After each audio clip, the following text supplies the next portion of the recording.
across the headlines. Wiki, there's a Rivers government over stadium denial. Court nullifies PDP Ibadan convention. Senate sets March 17th for passage of 2026 budget. And NPC unveils gas master plan for economic growth. Burkina junta to dissolve all political parties. Champions League plays offset for February showdown. Fela Kuti to receive posthumous Grammy honor.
Minister of the Federal Capital Territory, Nyesom Wike, has dared the Rivers State government to again deny approval for the use of the Yakubu Gowon Stadium, Port Harcourt, for a renewed Hope Family Rally, vowing to forcefully gain access to the facility if that happens. Wike made the remarks on Friday in Port Harcourt during the inauguration of Renewed Hope Agenda. Coordinators across the 3 senatorial districts and 23 local government areas of Rivers State. According to the minister, organizers had formally applied to use the stadium for the rally, but were denied approval by the state government. He described the development as unprecedented and warned against a repeat.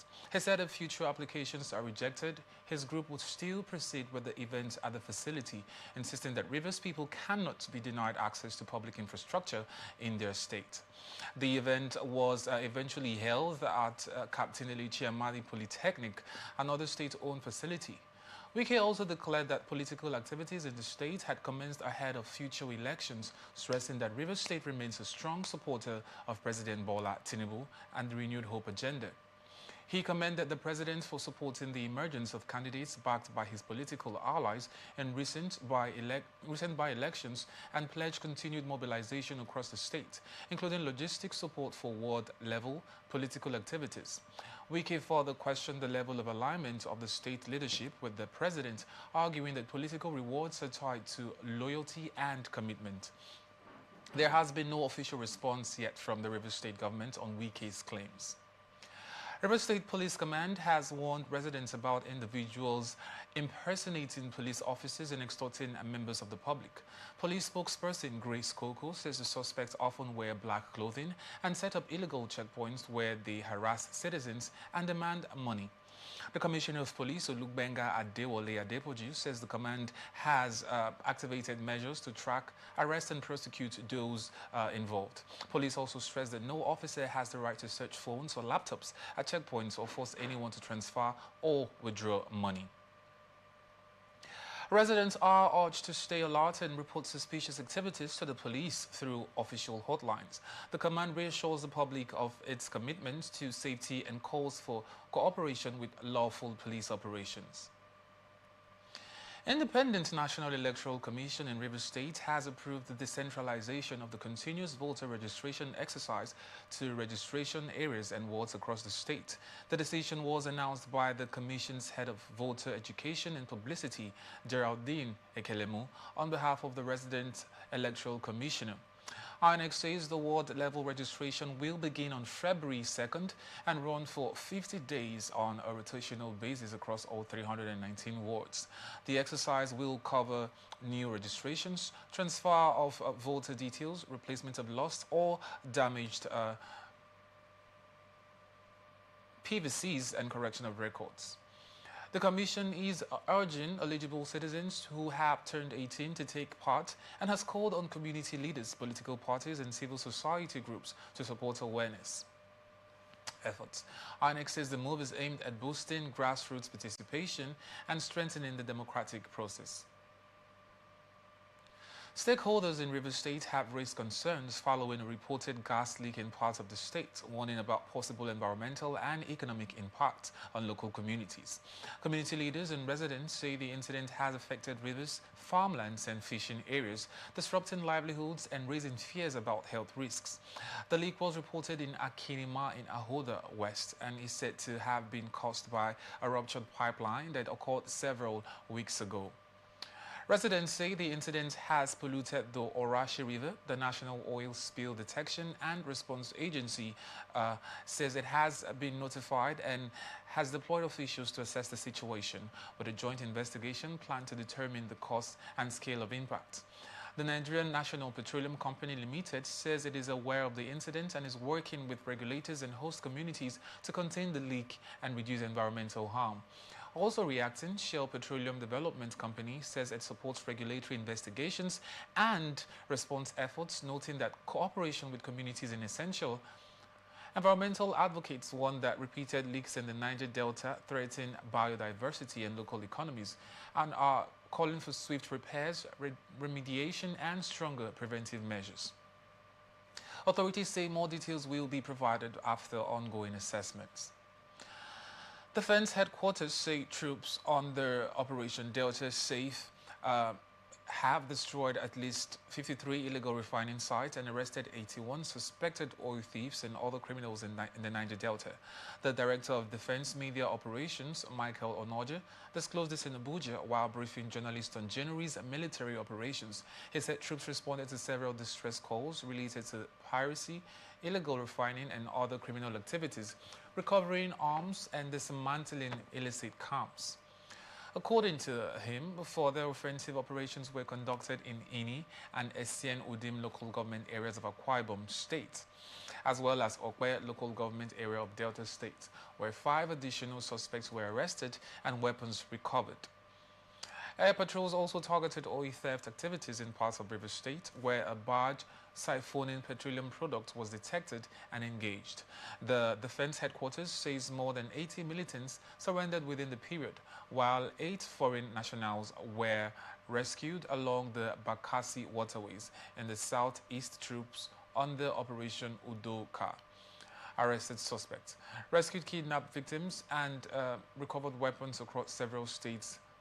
The military reports a reduction in crime rates due to sustained operations and reaffirmed its commitment to restoring peace and stability nationwide. Governor of Edo State, Monday Okpebolo, has approved what the government describes as a minor cabinet reshuffle. A statement from the secretary to the state government, Umar Ikilo says the changes are aimed at strengthening governance and improving efficiency. Former Chief of Staff Gani Audu has been nominated for oil and gas resources, subject to confirmation by the Edo State House of Assembly. Vincent Osas Owadiye has been moved from the Oil and Gas Ministry to serve as Commissioner for Lands and Housing. Meanwhile, Yakubu Oshio Renoa Musa has been appointed Chief of Staff to the Governor. The changes took effect from January 30th, 2026.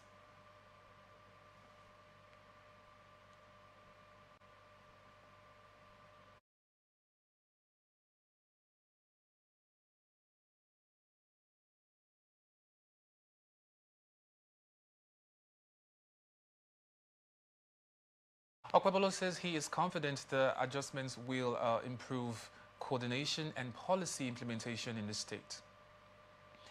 Kwara State House of Assembly has passed the 2026 appropriation bill approving a budget of 656.5 billion naira. The figure is about 10.5 billion naira higher than the proposal earlier submitted by Governor Abdurrahman Abdulrazak.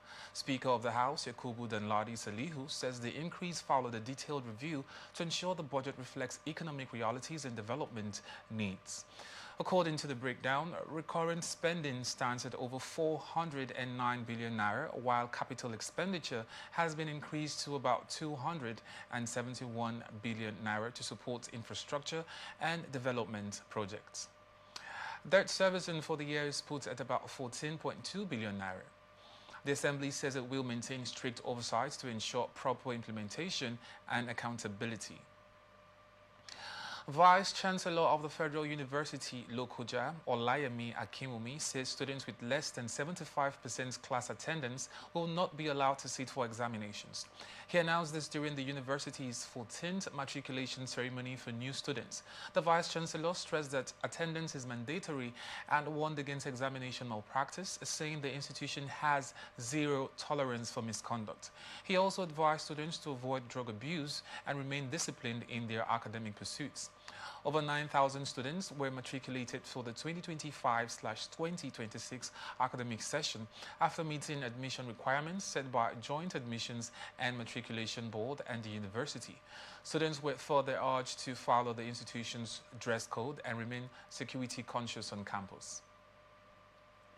Minister of the Federal Capital Territory, Nyesom Wike, has applied to the National Industrial Court to commit striking Federal Capital Territory Administration workers to prison over alleged disobedience of a court order. The workers had assumed their strikes despite a court ruling directing them to suspend industrial action pending the termination of a suit. Wike's counsel, Ogu Onojo, obtained a Form 48, a notice warning of the consequences of disobeying a court order.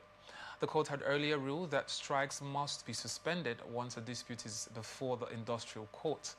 The workers, however, based their action on a notice of appeal, but the minister's legal team insists there is no stay of execution. The case is expected to proceed in court. Kaduna State Police Command says it has arrested 7 suspected bandits and recovered firearms in separate intelligence-led operations across the state. According to police spokesperson Manser Hassan, 5 suspects were arrested after credible intelligence revealed they were in possession of prohibited firearms. Items recovered include an AK-47 rifle, pistols, loaded magazines, and live ammunition. In a related operation in Zaria, police arrested 2 additional suspects found with a locally fabricated firearm. The Commissioner of Police, Rabiu Mohammed, praised officers for their swift response and professionalism. He reaffirmed the command's zero-tolerance stance on banditry and other crimes, assuring residents of continued operations to protect lives and property. Investigations are ongoing, with police working to track down other possible accomplices. You're watching the Global News on Atlantic Television Network, and we will be back after this break. Please stay with us.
back. This is the Global News in Atlantic Television Network. Now to the rest of our stories.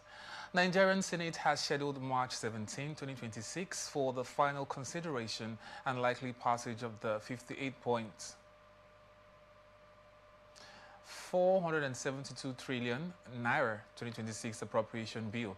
This follows a special session of the Senate Committee on Appropriations to finalize the budget timeline.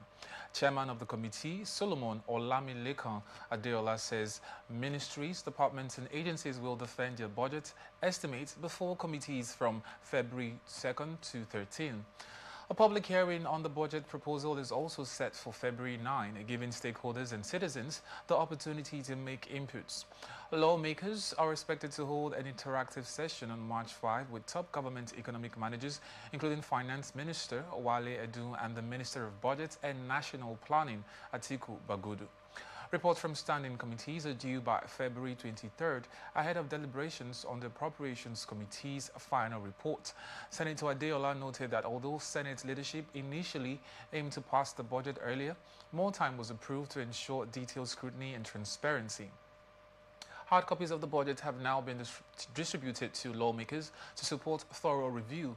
The Senate says the process is aimed at producing a realistic and implementable budget for the 2026 fiscal year.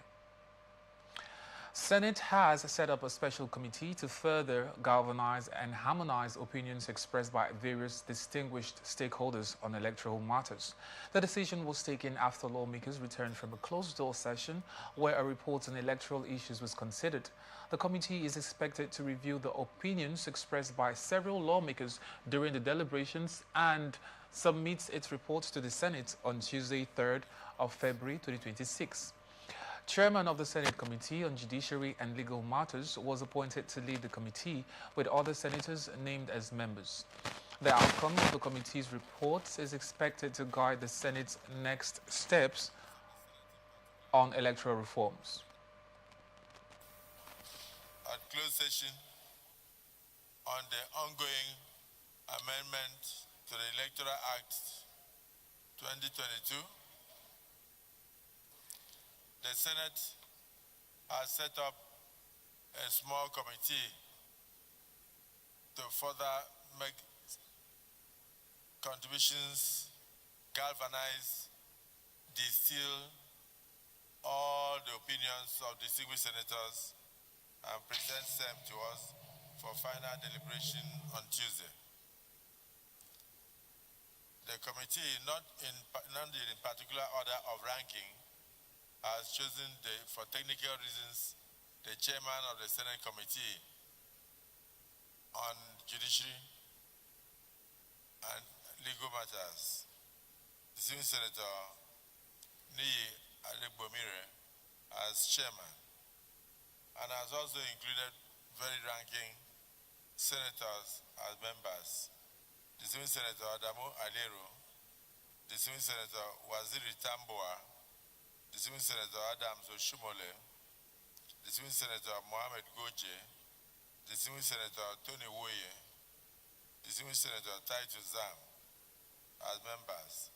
The committee has 48 hours, or at most 3 days, within which to conclude its assignments and refer to the Senate before our next plenary, which comes up on Tuesday. The clerk of the Senate will be the secretary of this committee.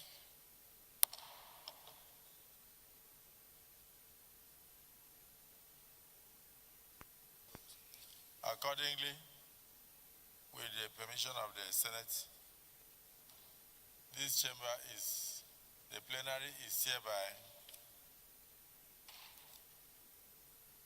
adjourned to the 3rd day of February. Third as in 3. On Tuesday, 3rd of February, 2026 at 11 a.m. prompt.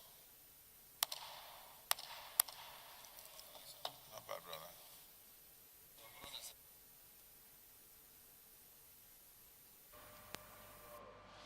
Inspector General of Police Kayode Agbetekun has received the newly appointed Director of Public prosecutions, Oyedepo Rotimi during the courtesy visit to the headquarters of the Nigeria Police Force in Abuja. The visit was disclosed by police spokesperson Ben Hundeyi during the meeting. The new DPP stressed the need for strong collaboration to ensure justice and uphold the rule of law. In response, the IGP congratulated him on his appointment and pledged full police support for the DPP's mandate. President Bola Tinubu had earlier approved Oyedepo's transfer from the Economic and Financial Crimes Commission to serve as DPP in the Federal Ministry of Justice with confirmation from the Federal Civil Service Commission. Officials say the development is aimed at strengthening prosecution and justice delivery in Nigeria. Nigerian armed forces say troops across various theaters recorded significant operational gains in January 2026, arresting Thank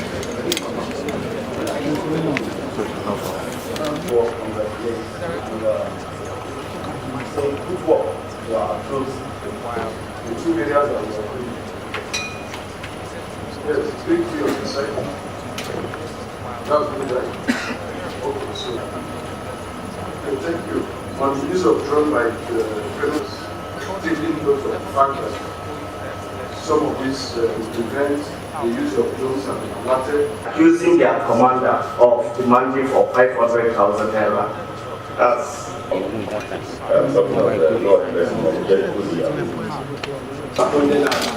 kind of because so many of you turned in ways, and maybe if you are selected,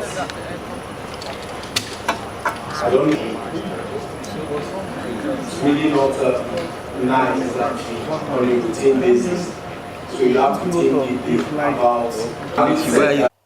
During the month, troops conducted offensive operations in Kanam, Barkin Ladi, Kwampan, Jos East, Basa, Jos South, Bokus, and Wase local government areas of Plateau State. They also conducted operations in Jama'a and Zangon Kataf local government areas of Kaduna State. During the firefight, some extremists were neutralized, 11 other criminals were arrested, while 6 kidnapped victims were rescued. Arms and ammunition were recovered from them. Recovered arms or weapons are in troops' custody for further action.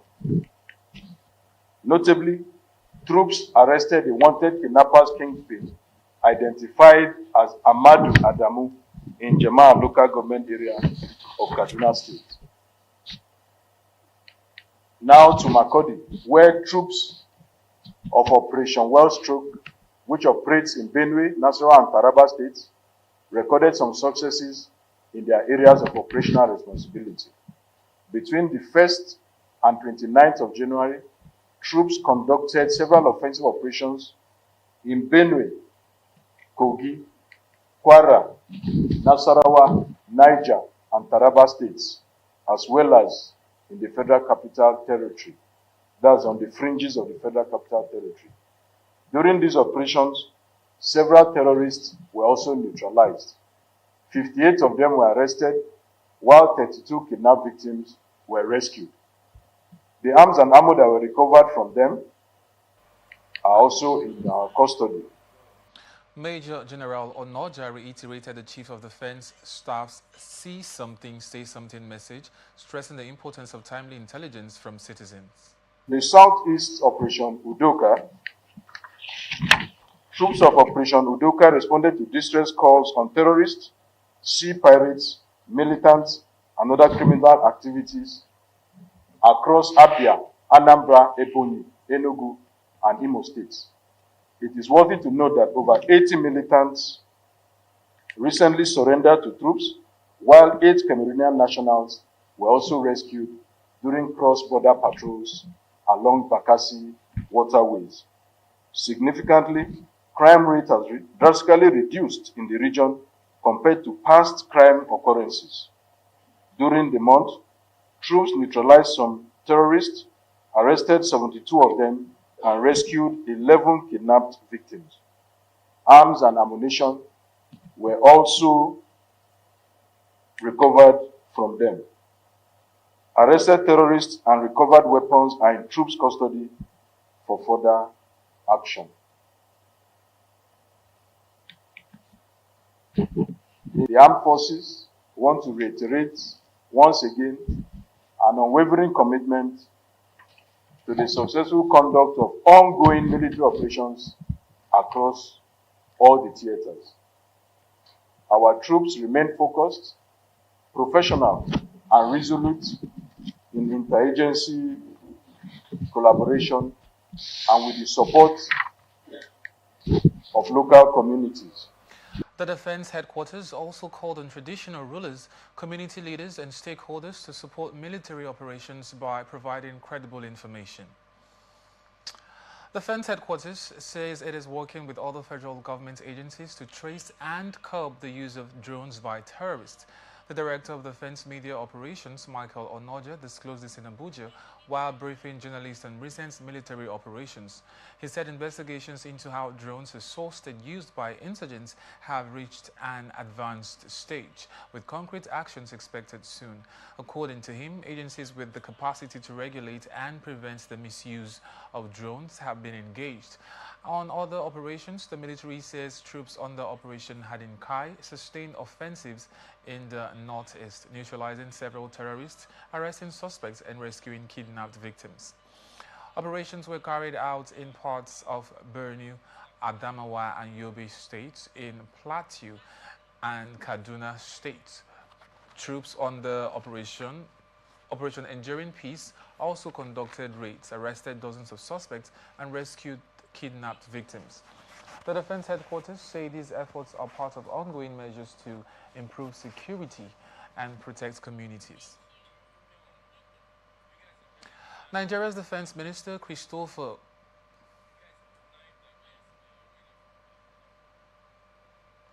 National Agency for Food and Drug Administration and Control says it has not been served with any court injunction halting the enforcement of the sachet alcohol ban. Director General of NAFDAC, Mojisola Adeyeye, made this known during an interview. She said the agency resumed enforcement based on legislative backing and maintained that the policy is aimed at protecting children and vulnerable groups from easy access to high concentration alcohol. According to her, the ban does not prohibit alcohol entirely, but targets small sachets and bottles that can be easily concealed and sold to minors. Adeyeye explained that manufacturers were given several years and extensions to adjust after the policy was first introduced in 2018. She warned that alcohol abuse among young people poses serious health risk and said enforcement is focused on production lines rather than shutting down entire companies. NAFDAC insists the move is a public health measure and not an attempt to undermine businesses. National Secretary of the All Progressives Congress, Ajibola Basiru, said the Minister of the Federal Capital Territory, Nyesom Wike, is being engaged to help end the political crisis in Rivers State. Speaking during an interview, Basiru described Wike as a critical stakeholder in the current administration. He noted that although Wike is not a member of the APC, he is a strong supporter of President Bola Tinubu and has an interest in the success of the administration. Basiru added that Rivers State remains politically important to the president's success, making efforts to resolve the crisis necessary. The crisis involves a prolonged political rift between Wike and his estranged ally, Governor Siminalayi Fubara, over control of the state's political structure. Federal High Court in Ibadan has nullified the November 15, 2025 National Convention of the People's Democratic Party. Delivering judgments, Justice Uche Agomo ruled that the convention was held in violation of existing court orders. The court barred members of the Kabiru Taminu Turaki-led National Working Committee from parading themselves as national officers of the party. According to the judge, the PDP cannot disobey court orders and still seek judicial approval for actions taken against those orders. The court directed the party to operate under a caretaker committee until a proper and lawful national convention is conducted. The ruling follows a suit filed by the Turaki-led faction seeking recognition of the convention and the officials elected at the Ibadan meeting. The PDP convention had earlier been surrounded by conflicting court orders from courts in Abuja and Oyo State before it eventually took place. Party members are now expected to await further legal and political developments. People's Democratic Party, faction led by Kabiru Turaki, says it will appeal a judgment by the Federal High Court in Ibadan, which declined to grant an order of mandamus.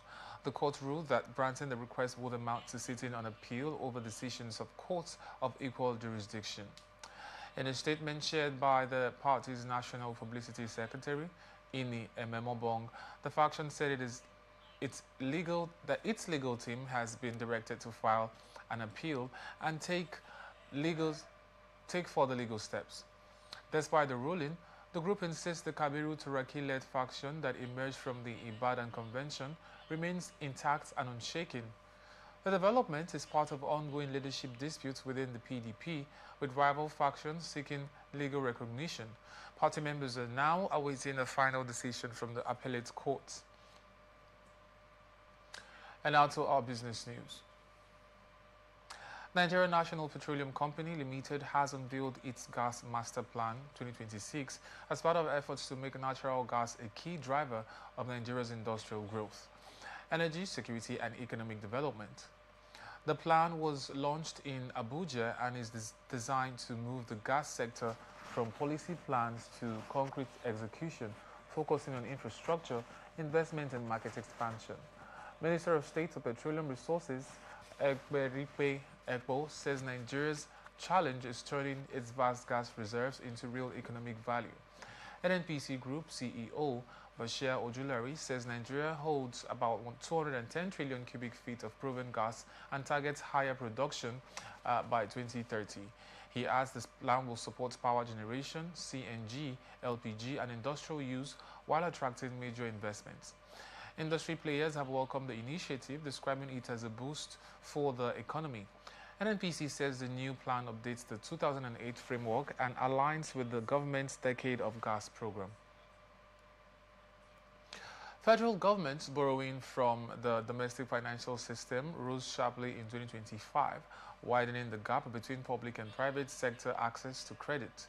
Data from the Central Bank of Nigeria shows government's credit increased by about 9 trillion naira last year, while credit to the private sector fell by over 1.5 trillion naira. Analysts say this reflects a crowding out effect, where heavy government borrowing reduces the funds available for businesses and households. The Manufacturers Association of Nigeria, through its Director General, Segun Kadea Ajayi, says many manufacturers are cutting back on loans of expansion due to high borrowing costs and weak demand. Economist Muda Yusuf of the Center for the Promotion of Private Enterprise also warned that banks prefer lending to government because it is safer and offers attractive returns. Stakeholders say lower interest rates, reduced government borrowing, and stronger revenue generation will be key to restoring balance and supporting business growth. Former Managing Director of the National Inland Waterways Authority, Bola Oyebamiji, says the federal government's approval of about 14 billion naira for modern boats and ferries will improve safety and trade on Nigeria's inland waterways. Oyebamiji says the plan will replace unsafe wooden boats and support the safe movement of passengers and farm produce, especially in riverine states like Niger, Benue, Kogi, Kwara, and Kebbi. He notes that while poor vessels contribute to accidents, human factors such as alcohol use and unsafe practices account for most mishaps. The former NIWA boss adds that better equipment, training and supervision will help change safety culture on the waterways. Boat accidents remain a major safety concern on Nigeria's inland waters, with incidents recorded yearly across several states. Nigeria's telecom operators are planning to increase spending on network infrastructure in 2026, aiming to invest more than the over $1 billion spent last year, according to the Nigerian Communications Commission. Last year's investment led to the rollout of more than 2,800 new network sites, expanding coverage in cities, rural communities, and along major highways, while also supporting 5G growth. The NCC says recent performance reports show better download speeds, stronger 4G networks, and a smaller gap in video quality between urban and rural areas. However, challenges remain, including limited 5G access in some locations and uneven coverage in parts of the country. The Commission expects the planned increase in spending to improve network reliability, speed, and coverage as data remain continuously nationwide. Up next is international tidbits. Burkina Faso's military government has announced plans to dissolve all political parties in the country. The announcement was made under the leadership of junta head Ibrahim Traoré, who took power in the 2022 coup.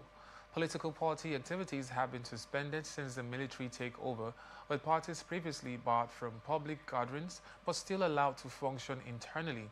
Authorities say the move is aimed at promoting national unity and reforming political governance, arguing that too many parties have created divisions. A draft law to formalize the dissolution will be sent to the Transitional Legislative Assembly, while assets of affected parties are expected to be taken over by the state. Traoré came to power after removing former junta leader Paul-Henri Sandaogo Damiba, who himself had seized power months earlier. The development signals a further tightening of political space under Burkina Faso's military rulers. U.S. President Donald Trump has signed an executive order threatening new tariffs on any country that sells or supplies oil to Cuba. The order is part of Washington's efforts to increase pressure on the Cuban government and restrict its access to energy supplies. U.S. officials say the measures are tied to national security concerns and Cuba's relations with countries considered hostile to the United States. Cuba has been facing a severe economic crisis with frequent power outages and shortages of food and medicine. Cuban Foreign Minister Bruno Rodriguez has condemned the move, describing it as economic aggression against the Cuban people. Meanwhile, Mexico, which has recently supplied oil to Cuba, says it will continue to show solidarity. President Claudia Sheinbaum declined to confirm whether oil shipments would continue. Analysts say the new order could increase diplomatic tensions and further strain Cuba's economy. A twin-propeller aircraft carrying 15 people has crashed in a mountainous area near the Colombia-Venezuela border. Authorities say there were no survivors. According to reports, the plane left the city of Cucuta and lost contact with air traffic control shortly before it was due to land in Ocana. Those on board included Colombian lawmaker Diogenes Quintero.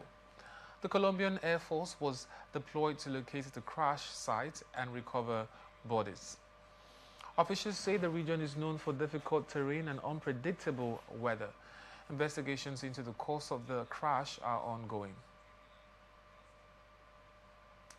And here now is our sports news. Draw for the UEFA Champions League last 16 and knockout playoffs has been completed, with several high-profile fixtures confirmed. One standout tie will see Benfica face Real Madrid. The two sides met on the final day of the league phase, where Madrid won 4-2 in Portugal. That result helped Benfica reach the playoffs, while Madrid missed out on an automatic round of 16 spots. Other playoff fixtures include Borussia Dortmund against Atlanta and Galatasaray versus Juventus. The knockout playoff round will be played in February, with round of 16 scheduled for March. Fans are now looking forward to another exciting phase of Europe's top club competition. Serbia's Novak Djokovic has defeated defending champion Jannik Sinner to reach the final of the Australian Open. Djokovic battled to a five-set victory in a match that ended after 1 a.m. in Melbourne. The 38-year-old will now face world number 1 Carlos Alcaraz in Sunday's final after the Spaniard beat Alexander Zverev in other semi-final. A win would give Djokovic a record 25th Grand Slam title, breaking his tie on 24 with Margaret Court. Djokovic, a 10-time champion in Melbourne, says age and injuries have been challenging, but his performance shows he remains a strong contender. Tennis fans now await a blockbuster final between two generations of stars. And now to our entertainment news. Legendary Afrobeat pioneer Fela Anikulapo Kuti is said to become the first African artist to receive a posthumous Grammy Lifetime Achievement Award. The Recording Academy says Fela will be honored at a special ceremony ahead of the 68th Grammy Awards in Los Angeles. The recognition celebrates Fela's global influence and his role in creating Afrobeat, a genre that blends high life, jazz, and funk while addressing social and political issues. His son, Shehu Kuti, who leads the Egypt 80 band, welcomed the honor, describing it as a win for Afrobeat and conscious music, although he says he will be unable to attend in person. Fela's children are expected to receive the award on behalf of the family. Fela Kuti, who died in 1997, remains one of Africa's most influential musical and cultural figures, with his legacy continuing to shape modern African music. And that's the global news for tonight. Before we go, another look at the major stories. Wiki dares Rivers government over stadium denial. Court nullifies PDP Ibadan convention. Senate sets March 17 for passage of 2026 budget. NNPC unveils gas master plan for economic growth. Burkina junta to dissolve all political parties. Champions League playoffs set for February showdowns. Fela Kuti to receive posthumous Grammy honor. I am Francis Neka. Thank you for watching. You can follow us on our social media platforms on Twitter, now X, at Atlantic TV Net, Facebook and YouTube, Atlantic Television Network, on Instagram, at Atlantic TV Network. Peace and unity are the pathways to progress. Thank you for watching.